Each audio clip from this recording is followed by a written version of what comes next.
Gold, trusted gold buyers. మీరు తాకట్టు పెట్టిన బంగారాన్ని విడిపించి ఈ రోజు ఉన్న మార్కెట్ ధరకు కొనబడను.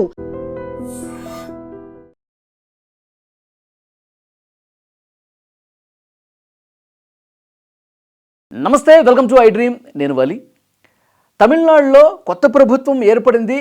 ముఖ్యమంత్రి విజయ్ తనదైన ముద్ర వేసుకుంటూ ముందుకు వెళ్ళిపోతున్నటువంటి తరుణంలో సూపర్ స్టార్ రజనీకాంత్ మీద తమిళనాడులో కొంత దుష్ప్రచారం జరుగుతోంది. అంటే ఆయన విజయ్కి వ్యతిరేకంగా పావులు కదిపాడని, విజయ్ ముఖ్యమంత్రి కావటం ఆయనకి ఇష్టం లేదని, ఆయన డిఎంకే అధినేత స్టాలిన్ విజయం సాధించాలని కోరుకున్నారని, డిఎంకే అధికారంలోకి రావాలని కోరుకున్నారని, డిఎంకేకి చాలా దగ్గరైనటువంటి వ్యక్తి అని, ఇలా విజయ్ని ముఖ్యమంత్రి కాకుండా అడ్డుకోవటంలో, అంటే ఆయన ముఖ్యమంత్రిగా ప్రమాణ స్వీకారం చేయడానికి కొంత నడిచింది కదా, రాజకీయం నడిచింది. అటు గవర్నర్ కావచ్చు, ఇంకా కొన్ని పార్టీలు కావచ్చు.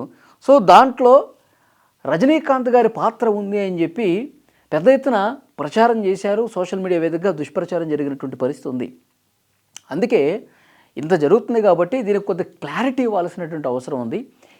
ఇలాంటి ప్రచారానికి అడ్డుకట్ట వేయాల్సినటువంటి అవసరం ఉందని చెప్పి ఈరోజు సూపర్ స్టార్ రజనీకాంత్ ఒక ప్రెస్ మీట్ పెట్టారండి. ఆయన నివాసంలో ప్రెస్ మీట్ పెట్టి చాలా క్లియర్గా చెప్పారు, నేను డిఎంకే అధినేత స్టాలిన్ని ఫలితాల తర్వాత కలిశాను, కానీ దాన్ని చాలామంది రాజకీయం చేశారు.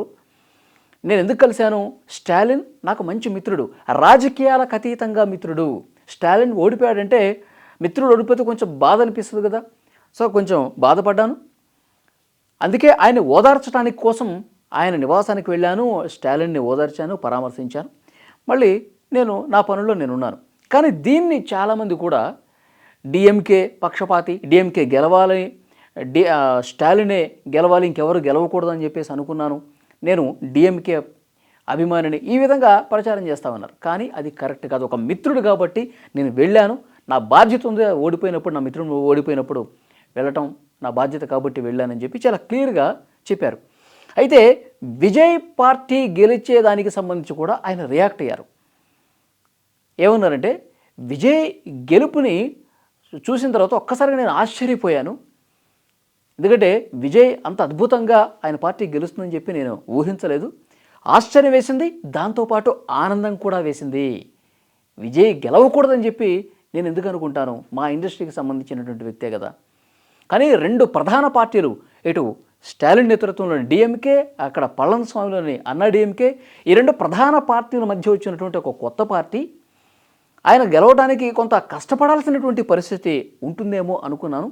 కానీ పోటీ చేసిన మొదటిసారే ఆయన అద్భుతమైనటువంటి విజయం సాధించారు. అందుకే నేను ఆశ్చర్యపోయాను.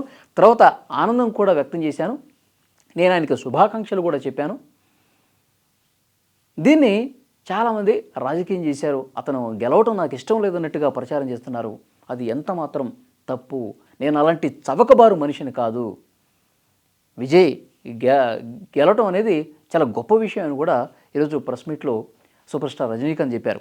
ఎంజీఆర్ ఎన్టీఆర్ కంటే చాలా ఎక్కువే చేశాడు ఇప్పుడు విజయ్ అని మాట్లాడారు. అంటే వాళ్ళకంటే గొప్ప ఫలితాలే వచ్చినాయి. ఎందుకంటే ఎంజీఆర్ కావచ్చు, ఎన్టీఆర్ కావచ్చు, వాళ్ళు కొంచెం వయసు మళ్ళిన తర్వాత సినిమాల నుంచి దూరమై పార్టీ పెట్టారు. కానీ ఇక్కడ విజయ్ మాత్రం ఇంకా ఆయనకి సత్తువ ఉంది, ఇంకా యువకుడిగా ఉన్నాడు, ఇంకా కోట్ల రూపాయలు ఆయన రెమ్యునరేషన్ తీసుకొని ఇంకా ఎక్కువ సినిమాలు చేసే అవకాశం ఉంది. అయినప్పటికీ కూడా చాలా చిన్న వయసులోనే ఆయన పార్టీ పెట్టి ప్రజల కోసం ముందుకు వచ్చాడు, గెలిచాడు, అద్భుతమైన విజయం సాధించాడు, ముఖ్యమంత్రి అయ్యాడు.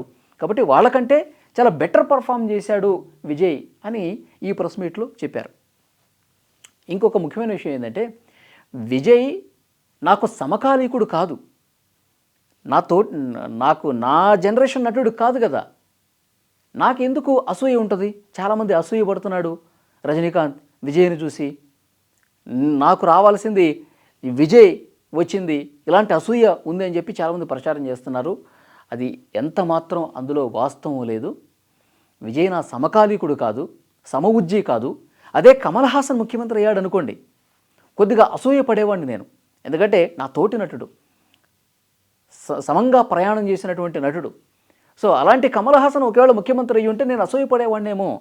కానీ విజయ్ నాకంటే చిన్నవాడు, 25 సంవత్సరాల తేడా ఉంది. నేను ఎందుకు అసూయపడతాను? కాబట్టి ఆయన విజయం పట్ల నేను శుభాకాంక్షలు తెలిపాను. నాకు కూడా ఆనందంగా ఉంది. ఆయన అద్భుతంగా పాలన చేయాలని చెప్పి కోరుకుంటున్నానని చెప్పి ఈ ప్రెస్ మీట్ వేదికగా చెప్పారు. ఎందుకంటే ఈ దుష్ప్రచారం జరగడానికి కారణం మొన్న ఎయిర్పోర్ట్లో ఆయన ఎయిర్పోర్ట్ నుంచి ఇట్లా బయటకు వస్తున్న క్రమంలో ఒక వ్యక్తి వీడియో తీస్తూ విజయ్ గెలవటం పట్ల మీ మీ అభిప్రాయం ఏంటి సార్ అని చెప్పి ఇట్లా ఆయన నడుచుకుంటూ వచ్చేస్తా ఉన్నాడు. ఒక వ్యక్తి ఫోన్ పెట్టి వీడియో తీశాడు. ఆ ప్రశ్నకి చిన్న స్మైల్ ఇచ్చుకుంటూ తన దారిని తను వెళ్ళిపోయాడు రజనీకాంత్. సో దీన్ని ట్రోల్ చేస్తూ కూడా పెద్ద ఎత్తున విమర్శలు చేశారు. అంటే విజయ్ పార్టీ గెలవటం, విజయ్ ముఖ్యమంత్రి కావటం ఏమాత్రం రజనీకాంత్కి ఇష్టం లేదు, అందుకే స్పందించలేదు అన్నట్టుగా చాలామంది ప్రచారం చేశారు. సో అది కూడా ఈ ప్రెస్ మీట్లో ప్రస్తావించారు. సో డెఫినెట్గా చాలా క్లియర్గా కుండబద్దలు కొట్టినట్టు చెప్పారు. స్టాలిన్ నాకు మిత్రుడు కాబట్టి అతను వెళ్ళి కలిశాను, ఇది ఒక మిత్రధర్మంగా నేను అతన్ని పరామర్శించి వచ్చాను, ఇందులో రాజకీయాలకు అతీతంగా జరిగినటువంటి భేటీ అని చెప్పారు. విజయం పట్ల ఆశ్చర్యపోయాను, ఆనందం కూడా వ్యక్తం చేశాను, చాలా క్లియర్గా చెప్పారు.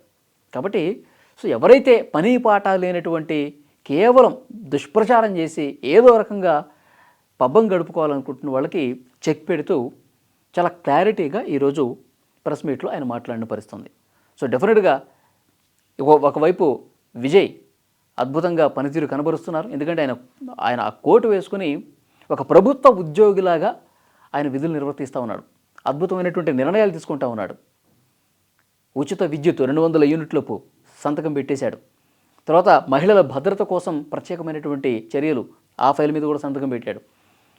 తర్వాత ఈ స్కూళ్ళు, కాలేజీలు, బస్ స్టాండ్లు, దేవాలయాలు, దీనికి దగ్గరలో వైన్ షాపులు ఉండకూడదని చెప్పి ఆ ఫైల్ మీద సంతకం పెట్టాడు. అంటే తన మార్క్ వేసుకున్నాడు. అద్భుతంగా ముఖ్యమంత్రిగా విజయ్ తన ముద్ర 100% విజయవంతంగా ముందుకు తీసుకుపోతున్నాడని మాత్రం చాలా క్లియర్గా పాలన అర్థమవుతుంది. సో ఈ విధంగా విమర్శలు చేసేవాళ్ళు, దుష్ప్రచారాలు చేసేవాళ్ళకి ఎండ్ కార్డు ఒకవైపు రజనీకాంత్ కూడా వేశారు. ఈ వీడియో మీద తప్పకుండా మీ అభిప్రాయం కామెంట్ చేయండి.